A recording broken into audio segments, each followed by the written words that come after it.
There's no way I'm gonna hold your hands to say this, because girls, sometimes somebody has to tell you the truth. And the truth is that being overly emotional is ruining your life. Because if you ever dream of winning this game of womanhood, you need to learn to become mentally resilient. And that is why today I've compiled 5 habits you have to let go if you ever want to become emotionally tough. Welcome back. I'm Franca, on a journey to becoming the best version of myself as well. And if this video talks to you, then subscribe for more content like this. The first habit you have to let go if you want to become emotionally tough is the habit of easily trusting people. And since I'm all about the truth, let me make it clear. You cannot trust anybody, not even yourself. Take everything people do and say with a grain of salt. And no, this is not going to make it negative, no. It is rather going to fortify you against impending disappointment. You are going to be like, oh, I knew that was going to happen. Instead of getting shocked and lamenting about how they could have done that to you. And here's how it goes. At every point in time, you are either trusting or not trusting somebody. The more people you trust, the less trust you have in yourself. And the less people you trust, the more that trust get back into yourself. You stop waiting on other people for reassurance and start depending more on your judgment and instincts to make decisions.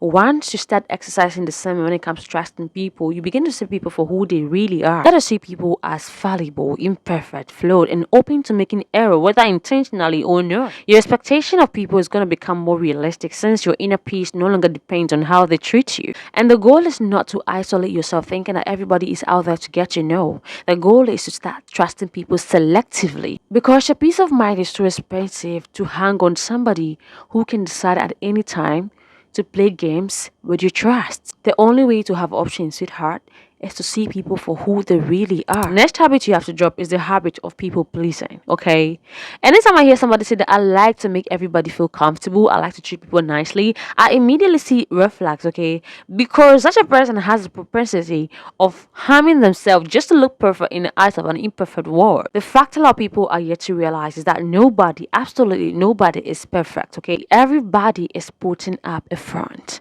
So you have to stop living for their approval and start depending on your own standards. Learn to validate yourself and recognize the fact that your worth is not dependent on how many people like you or not. People will criticize you, people will guilt trip you, but you have to stay grounded. Because here's what happens if you don't. You will get stuck in the loop of living for others. You drop your boundaries to make everybody else comfortable, and your standards are going to get lower every passing day. And once your standards get lower each day, people are no longer going to take you serious. Another habit you have to drop is the habit of reacting to everything. And you doing this is going to piss a lot of people, but pissing people off is the price you're gonna pay if you want to become mentally tough. Take yourself to a point where you no longer react to anything, at least not immediately. People are gonna do everything to get you to crack. People are gonna do anything purposely to get a reaction from you.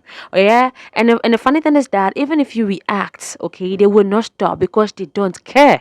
One thing you're never going to regret is staying silent. You're never going to regret controlling your emotions, but you would definitely regret embarrassing yourself by giving them a reaction. Once you stop reacting to everything, yeah, you stop taking things so personally, because you get to realize that not everything is so deep.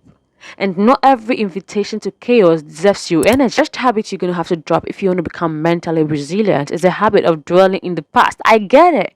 Okay, I get it. Dwelling in the past and reliving your pain is going to help you heal. But you know what is going to help you heal faster? Letting it go. Allow yourself do and experience new things. Dwelling in the past is going to make you define yourself by your past mistake. The things I did yesterday that if I remember today I feel so ashamed of, do not define me. Okay, they've rather help me become who I am today. The past is going to keep you stuck. You're going to become like Lot, a pillar of salt, because you refuse to stop looking back at things that no longer serve you. The past is in the past, and people who are mentally tough do not go back visiting the past. Yeah, you either learn from it or leave it behind. Next habit you have to drop is the habit of belittling yourself. Your life sucks because you're thinking about yourself also sucks. Given the same circumstance in time, somebody somewhere who is even in less desirable conditions compared to yours is moving mountains with their lives. You cannot change your life until you change your personality and you're thinking about yourself. At this point, you have to stop feeling sorry for yourself and start doing the inner work you know you need to do. You have to build a new character, decide who you want to be, and become that person. You see, David and Goliath. Yeah, that is a perfect story. David thought so highly of himself and his God. He could have sat back with the Israelites and mourned. He could have gotten into despair just like they were doing. But he was like, you cannot defile the name of my God. And he moved forward. He thought higher of himself and his God.